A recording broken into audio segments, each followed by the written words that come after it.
I was 56, a sales director, always chasing the next win. I had the house, the car, the calendar packed with meetings, success on paper. But one day I collapsed on my kitchen floor, a heart attack, nearly died. And, for the first time in decades, I stopped moving. What came after wasn't a comeback. It was a reckoning. This is the story of how I let go of more and found enough. I started in sales at 23. By 30, I was managing teams. By 40, I was the guy people called when they needed results. I wore the grind like a badge. Late nights, airports, chasing quotas. That was the game. And I was proud of how well I played it. I liked being the closer, the go-to, the one who could walk into any room and turn a maybe into a yes. That kind of life feeds your ego. It gives you stories, titles, numbers you can measure. But what it didn't give me, what I didn't notice I was losing, was a sense of being. I was too busy becoming someone to realize I was slowly disappearing from my own life. Nice house in the suburbs, SUV in the driveway, family photos on the wall I rarely looked at. I provided well, but I was always somewhere else, in my head, on the phone, in a meeting. The future was all I thought about. The present felt optional. I was the kind of man who scheduled everything, even vacation. I thought structure was love. But structure without presence, that's just distance with a calendar. My kids had a dad they could count on, but not always reach. And my wife? She got the scraps. The leftovers of a man who gave everything to a job that never said thank you. I told myself I was doing it for the family. But I missed birthdays, dinners, moments I couldn't get back. I drank more coffee than water, skipped checkups, told myself I was too busy for weakness. That's how men like me stayed ahead by pushing through. I prided myself on being the first in, last out, on solving problems before they hit the radar. But I didn't see the problem in my own mirror. My body was asking for help, and I kept telling it to wait. I thought slowing down meant falling behind.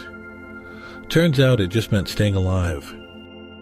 The money came, the promotions, the bonuses, and yet, I'd lie awake at 2 a.m. wondering why I felt nothing. No joy, just noise. I'd open another tab, check my calendar, scroll email.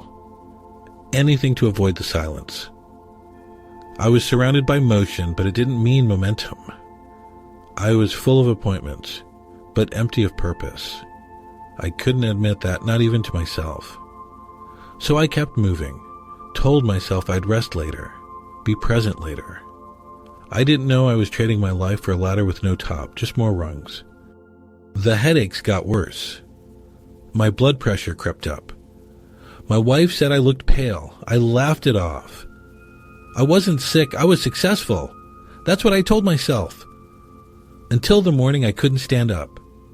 I was in the middle of a call, pacing as usual, when my chest tightened, like something clenching from the inside. Pain down my arm, my jaw, sweat. I sat down, then fell. My phone slid across the floor, still on speaker. And that's when I finally listened, to the body I'd ignored for years. It had been whispering, now it was screaming. I felt pressure, then pain, down my arm, across my chest. I remember falling, and the way the world sounded, like it was underwater. Then nothing, just black. Later, they told me it was a major heart attack. Not a scare, not a warning. The real thing. I woke up in a hospital room I didn't recognize. Machines humming around me. My wife sitting nearby, her eyes red, holding my hand like she was afraid to let go. And I realized I came close.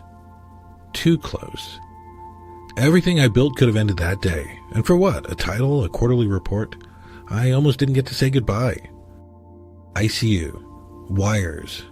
My wife crying. The doctor said it was close. Too close.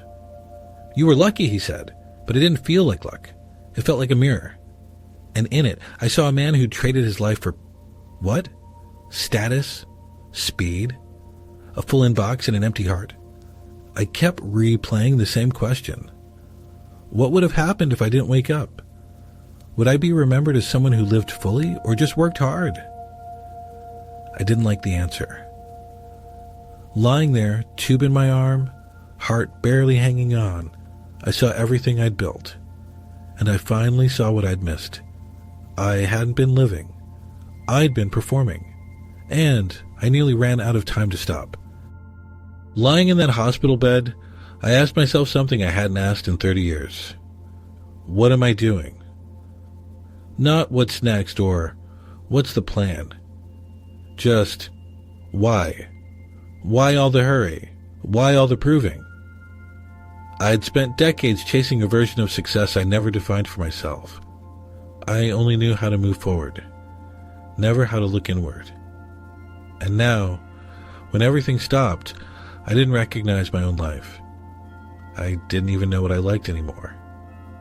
That silence, that blank, scared me more than dying, because it meant I'd been so busy building a life that I forgot to actually live one. 3 months later, I retired. Early. Voluntarily. People thought I was crazy. You're still sharp, they said. You could consult. Maybe, but I didn't want to chase anymore. Didn't want to climb, win, or maximize. I wanted quiet. Real quiet. Not just silence, but stillness. Inside. It wasn't a strategic exit. It wasn't a sabbatical. It was a full stop. I'd reached the top of the ladder and realized it was leaning on the wrong wall, so I climbed back down. Not to give up, but to begin again, with different values. I didn't need applause, I needed air. We sold a house, moved closer to the kids, smaller town, smaller space, less of everything except time. We went from a 5-bedroom to a modest 2. No guest wing. No wine fridge. But the grandkids ride their bikes to our place now. My wife and I sit on the porch and watch the sky change. It's not glamorous, but it feels poniard true. For the first time in years, my life isn't scheduled. There's room for a slow morning, for unplanned afternoons. I didn't know how hungry I was for simplicity until I made space for it to enter. I started walking. No headphones. No steps goal, just walking, to the store, around the park, down by the creek. At first, I felt restless, like I was wasting time, but then something strange happened. I started noticing things. The way light hits wet pavement. A kid's laugh 2 blocks away. A flower growing out of a crack in the sidewalk. My body was healing, but so was something else. My attention. My capacity to just be out. I wasn't solving anything, building anything, earning anything. I was just present. And I didn't realize how rare that had become. At first, I hated the silence.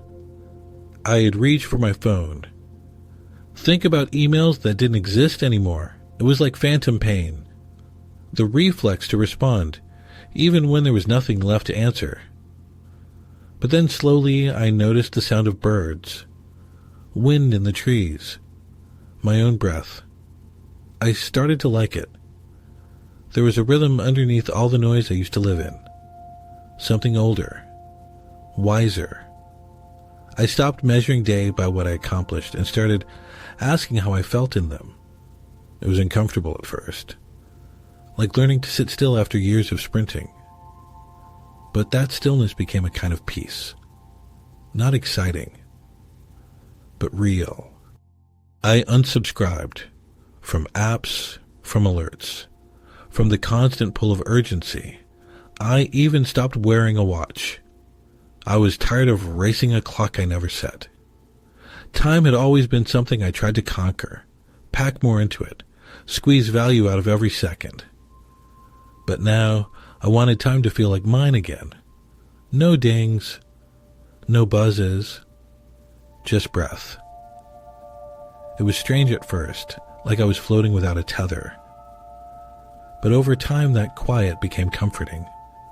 I started paying attention to the parts of my life that didn't scream for it. I let go of the need to always be doing more and made space for just being here. Some friends stopped calling, said I'd checked out.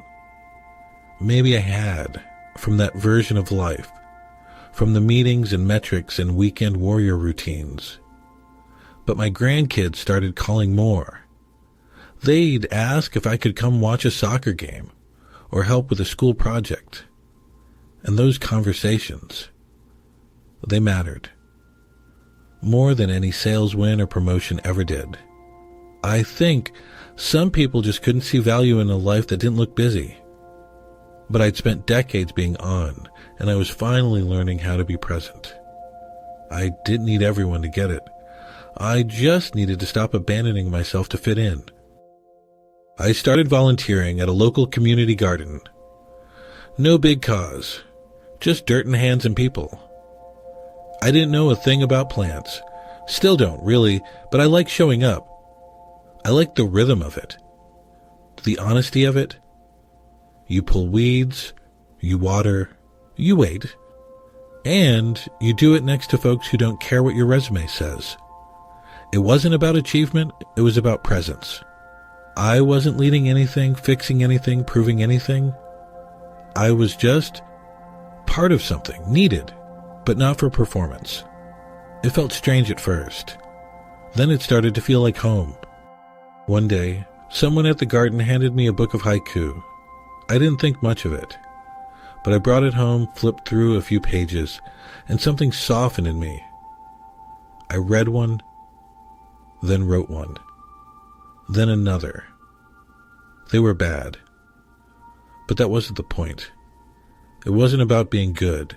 It was about paying attention, slowing down enough to notice the shape of a cloud, the pause between bird calls, the steam rising from a mug. I hadn't done that in years. It became a habit, scribbling lines in a little notebook. Not for anyone, just for me. It was spring. I was drinking coffee on the porch. Nothing urgent. Nothing looming, just birds. No pings, no meetings, no strategy to prepare. And I remember thinking, so this is what enough feels like. Not more, not better, just enough. The sun was warm, the breeze was soft, and for the first time in my adult life, I wasn't bracing for something. I wasn't in a rush to make use of the morning. I was already in it. Fully. That moment didn't last forever, but it showed me what peace feels like.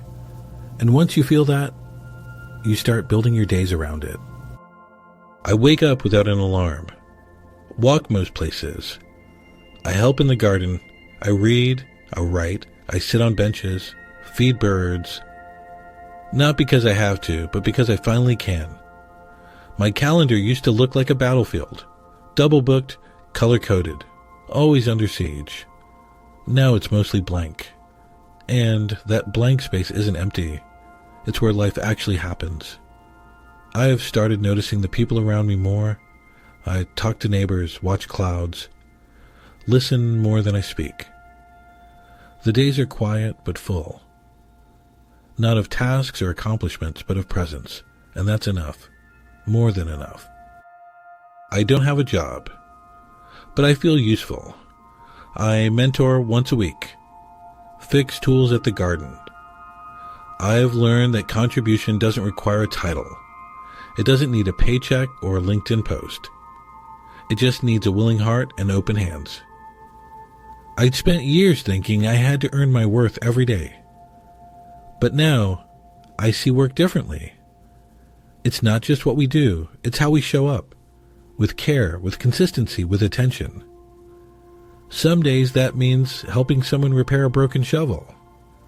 Other days, it means sitting with someone who's grieving. Either way, it matters.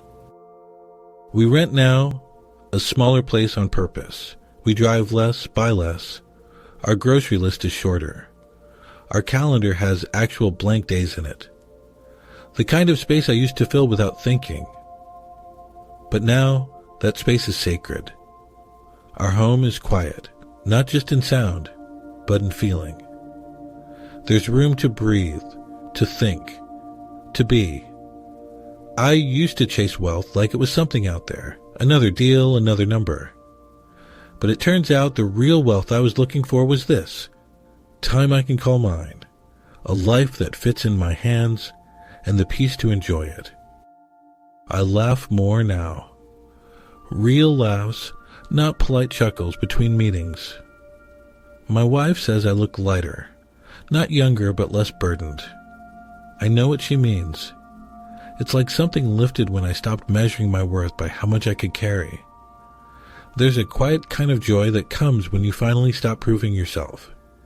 When you stop asking the world to clap for you and start noticing your own smile. It's not loud or flashy, but it's honest. And it stays with you longer than any award or win ever did. Old colleagues still reach out sometimes. They ask if I miss it. The pace, the pressure, the wins. And I'll be honest, sometimes I do. I miss being sharp, being needed. But then I remember the cost, the nights I didn't sleep, the days I barely lived. I tell them the truth, I got out in time. Not just from the job, but from the version of myself that only knew how to run. I didn't retire from work. I retired from the chase. And that's a different kind of freedom. One I never knew I needed until I had it. I didn't build an empire, didn't leave behind a book or a brand, but I planted tomatoes with my grandson last spring. I watched the sunset without pulling out my phone. I wrote a poem in the margin of a grocery receipt and never showed it to anyone, and that felt like a win. Not because it was big, but because it was real. I used to think success had to be visible, measurable, impressive. But now I think it just has to feel like yours.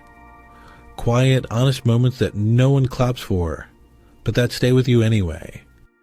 I can't undo the years I spent sprinting, and I wouldn't try to. That was part of my story, but I don't want to go back. Not to the man who was always proving, always pushing, always bracing for the next thing. I want to be here now, fully. I used to treat presents like a luxury, something I'd earn after the grind. Now I know it's the whole point. I don't regret my past, but I don't miss it either. I finally stopped running. And the view from here is better than I ever expected. If you're tired, listen. Not just to your body, but to your life. If something feels off, don't wait for it to break. There's another way to live, and you don't need a crisis to choose it. You can start small. One walk, one deep breath, one honest look at what you're chasing and whether it's worth it. I used to think slowing down was a weakness. Now I see it as the bravest thing I ever did.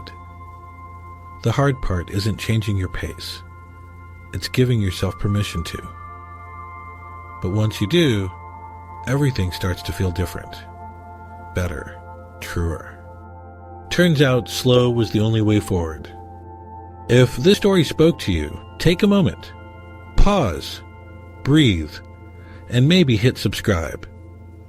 I share these not because I have answers, but because I think more of us are quietly wondering the same things. Like, what does it really mean to have enough? I'd love to hear what that looks like for you, if you're willing to share in the comments.